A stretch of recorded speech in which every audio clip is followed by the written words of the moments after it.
Yes, now we'll discuss about the spinal cord part 2. External feature of the spinal cord. If you see spinal cord, here is position of the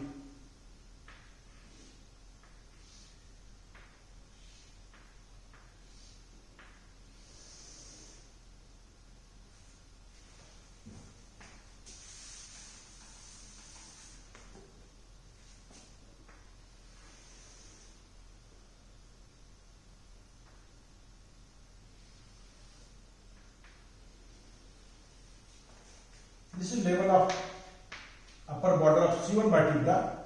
This is pons, this is medulla oblongata. From here, this level, spinal cord starts. This is anterior view of the spinal cord, and here is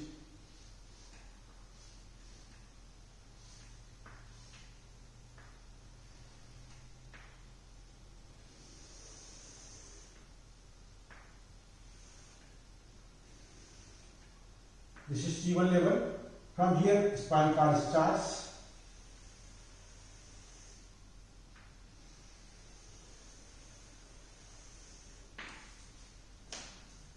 So this is anterior view, this is posterior view. The spinal cord extends from C1, upper border of the posterior arch of the C1 to lower border of, this is lower border of L1 vertebra. And this terminal part is known as conus medullaris. Conus medullaris. And here you can see this is in midline. This is anterior median sulcus. If you cut a transverse section of the spinal cord, you will find this is transverse section.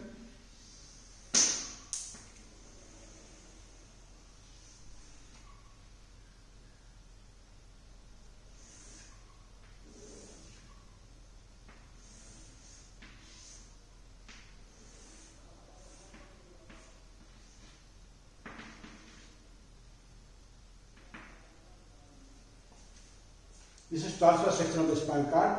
This is grey matter here. This is grey matter, and here are white matter.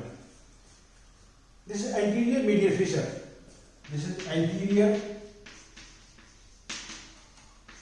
median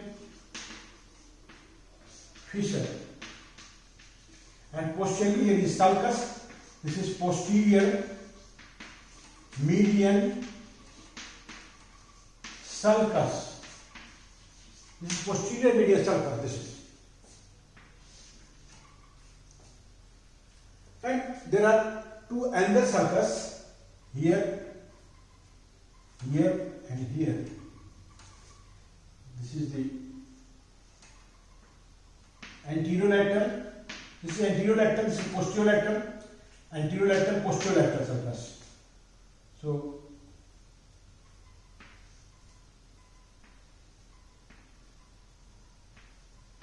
this is posterolateral sulcus.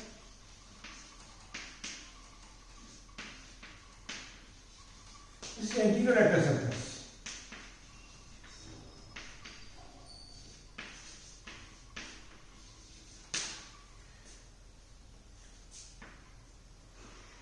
So here, from anterior median fissure to anterior lateral sulcus, this is anterior region. And from here to here, this is lateral region, and from posterior lateral sulcus to posterior median septum, this is posterior region.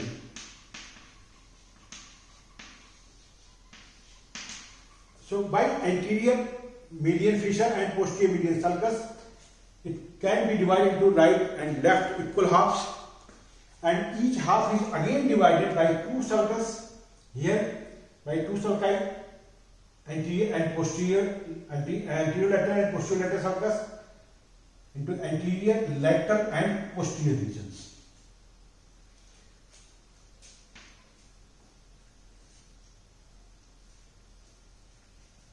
Here you can see, if you cut transverse section, you will find here it is about 1.25 centimeter. Here are two enlargements. This is cervical enlargement. This is cervical enlargement. And here is lumbosacral enlargement. This is lumbosacral enlargement. This is fusiform enlargement. This is present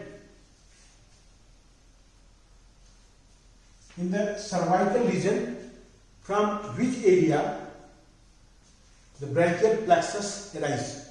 That is C5 to T1 level.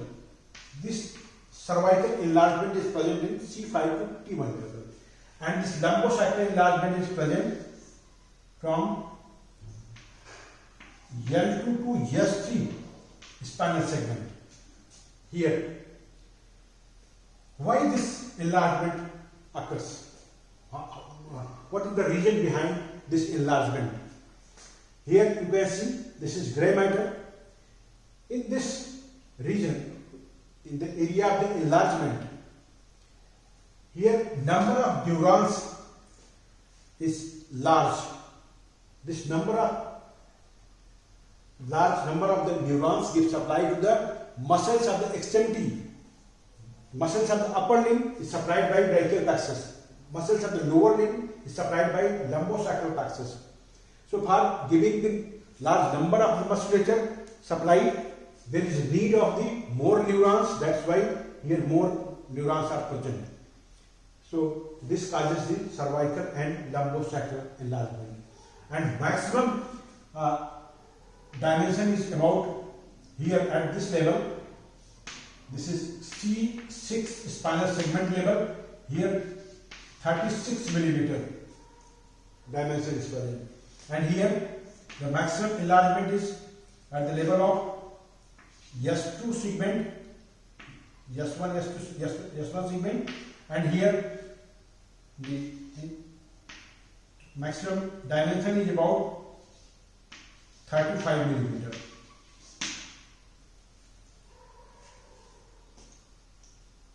If you see the spinal nerves, there are 31 pairs of the spinal nerve. 31 pairs of the spinal nerve arise from the spinal cord. As you know, these are 8 cervical, 12 thoracic, 5 lumbar, 5 sacral, and 1 coccygeal nerve. Here, as you know, the length of the spinal cord is about 45 centimeter.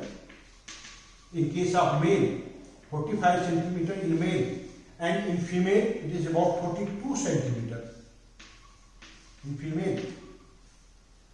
During intrauterine life, the length of vertebral canal, during 3rd month of intrauterine life, the length of vertebral canal is equal to length of spinal cord. But after this, at time of the birth, after this, due to differential growth of these two, vertebral canal and spinal cord, this terminal part of this lies at the level of L3 vertebra in infant and at the time of birth. And in adult, again due to differential growth, this reaches up to L1 vertebra. So in adult, spinal cord extends from C1 to L1 vertebra.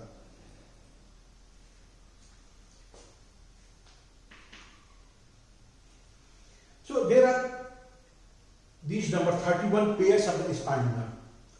In upper part, spinal nerves lie horizontally, and in lower part it is arranged vertically, because here intervertebral foramen lies opposite to nerve like this here, but in lower part intervertebral foramen lies below.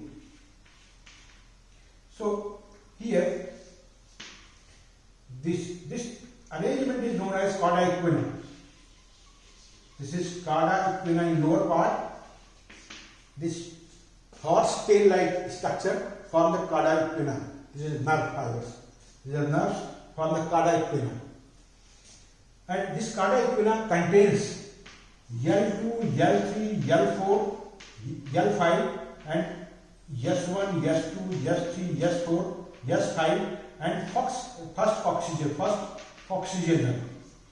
So here all number except L1, all sacral and first oxygen nerve form the cardia equina.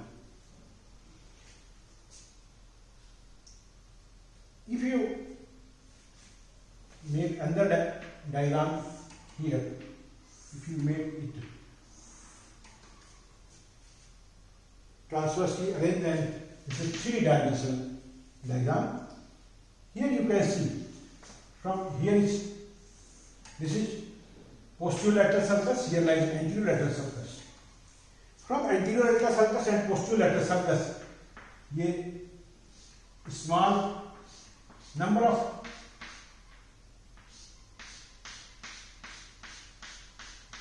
rootlets arise. These are the rootlets rises.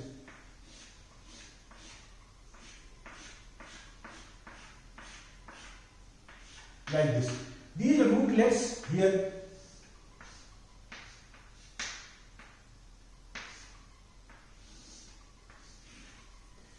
join to form the one spinal nerve. This is one spinal nerve. This is one spinal nerve is formed by ventral and dorsal root, and each root has number of rootlets. Anterior rootlets are attached with the anterolateral sulcus and posterior rootlets attached with the posterolateral sulcus. And here on the dorsal side, this is ventral, this is dorsal side, here is unipolar, pseudo-unipolar ganglion is present. Pseudo-unipolar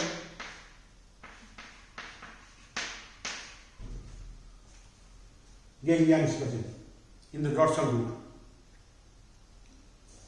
And the area of this area of the spinal cord, this is area of the spinal cord which gives one pair of the spinal segment, one pair of the spinal nerve. This is one pair of the spinal nerve. This is the right and left spinal nerve. The area of the spinal cord which is attached with one pair of the spinal nerve is known as spinal segment. So in this diagram, this is one spinal segment.